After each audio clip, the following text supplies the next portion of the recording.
face, and I looked to left or right, and everybody was trying to cover up their faces and blow their noses, but there was some tough people, a lot of policemen around, and it was so moving and so horrific that afterwards I met her mother, who had obviously, as a grandmother, had taken charge of the children.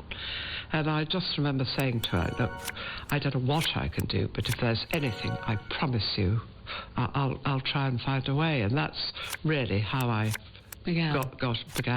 It's been such a taboo subject for so long that nobody's ever talked about. We all know it's been happening. And it's been happening in time immemorial. It's gone on forever. But nobody actually wants to address it. It's not a very nice issue to talk about, but it has to be talked about. If you look at the number of people it's affecting in this country, let alone around the world.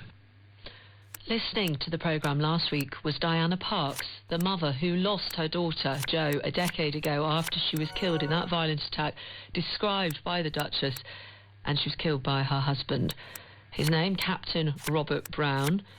He was a British Airways pilot. He was found guilty of manslaughter and sentenced to 26 years in prison. He's due to be released from prison in 3 years' time. During our programme last week, Diana sent us a text, which I read to the Duchess. We have, of course, also talked about some tough issues, namely domestic abuse and home not being